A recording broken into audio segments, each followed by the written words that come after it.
Hey guys, so tip to tackle for this Tuesday is a really good one, and we all ask ourselves this question, and it's how to have a healthy, balanced lifestyle.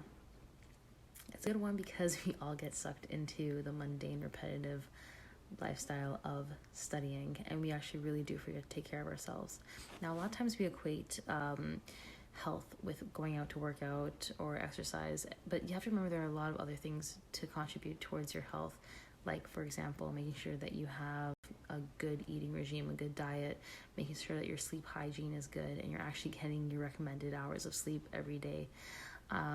There's also just your mind too, making sure that you're keeping everything at ease, keeping yourself calm, keeping healthy, positive thoughts around you, and go and have your de-stressors, go out with your friends, go dance it out. Very important for you to do, just to keep everything in check. But with all of that, you have to remember that there are priorities. So other things that we like to balance with includes sometimes our extracurricular activities, what we want to do, projects we may have, initiatives that we might want to start, and even like research, for example, too. Those are things to kind of have a balanced career lifestyle, but make sure you're not getting sucked into only one direction in your life. Not necessarily have too many and multiple interests where you kind of get cluttered and overwhelmed by everything and then you end up not doing anything, but have a few interests in different categories. So ask yourself a few questions. Number one, what did I do for my career personally outside of my medical school? Number two, what did I do for my health today, for my mind? And number three, what did I do for my health, for my body? Answer those are your priorities. Keep to those three things that you enjoy doing, and make sure you enjoy them, because it's not worth doing if you don't have fun.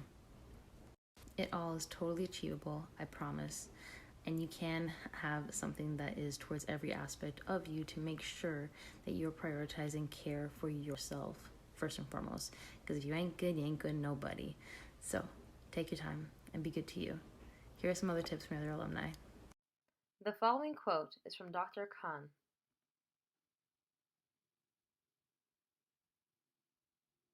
This is a process, and you won't figure it out in a day, but with time, you'll get there. You don't have to completely sacrifice enjoying yourself and having a good time if you want H1s on exams and to study for boards, etc., etc. A healthy mind is only as effective as a healthy body and a happy body. For me, the biggest struggle was making time to do all the things I wanted while also studying, and although everyone is different, and what works for one person may not work for another, there's a few things I feel like everyone will benefit from. Number one, exercise. This literally changed my life. You don't need to gym 7 days a week for 2 hours to consider yourself healthy. What's more important is the quality of your workout and whatnot, over how many hours you decide to dedicate it to. A lot of people say they don't have time or that they're busy, and that's a cop-out. You have time for the things you give precedence to in your life. It's important to set a consistent schedule and stick to it no matter what. When you are mindful of how you spend every hour of your day, it becomes easier to see what's going on. Choose a time that seems most convenient, and then make sure you follow through. It's important to have the mindset of this is a necessity over I'm doing this to work towards a specific goal, such as weight loss or bulking. Nothing wrong with goals. It's just that these things take a lot of time and commitment, and it's easy to get disheartened when you never reach it. Whether it's running, sports, or just plain old weightlifting, it makes such a big difference, not only physically but mentally. I would personally stop working out 1 week before an exam, just because I fall out of routines easily, and I knew I would be able to get back into it quickly once exam season was over. Number two, meal prep. I hate cooking and I'm a bad cook. Find easy recipes you can master and bulk cook so your meal is ready whenever. It's cheaper than ordering all the time and a lot healthier. Small, healthy choices that you make every day help your brain function best and are obviously good for you in the long run. Your body is the one home you will always have. Take care of it. Make sure you have a cheat meal. Variety is the spice of life. Number 3, have days off.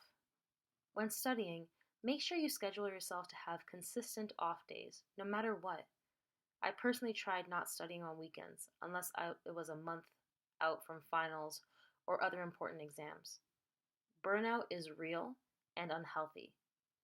It's better for you to put in 4 hours every day and then have 2 days off completely than do inefficient work when your heart's not in it. Make sure you have hobbies that you enjoy and healthy stress coping mechanisms.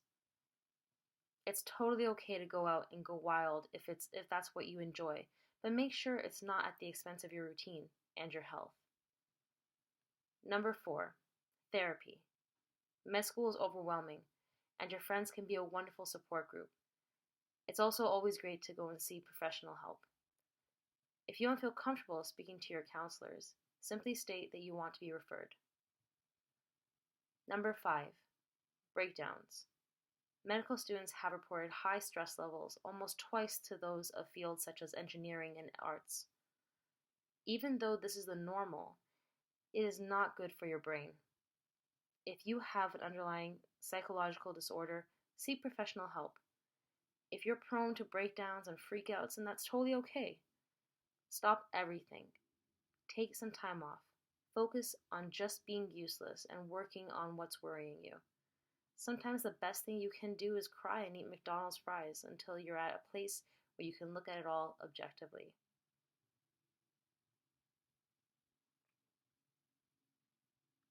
I want to end this by saying I was not a beacon of good choices and super health. I definitely have unhealthy and bad habits, but what I did strive for was a balance in my life. I surrounded myself with people whose goals aligned with mine and those whose company I enjoyed and had fun with. You are responsible for yourself, but a support system makes it easy. It's easy to blame school, genetics, or just life in general for making things difficult. But at the end of the day, it's on you. You can't spend your whole life just studying or your whole life chilling or partying. You need to prioritize them according to what's important. It doesn't need to be a perfect balance. Sometimes school will come first, sometimes your health, and so on. But when you strive for excellence, you achieve excellence.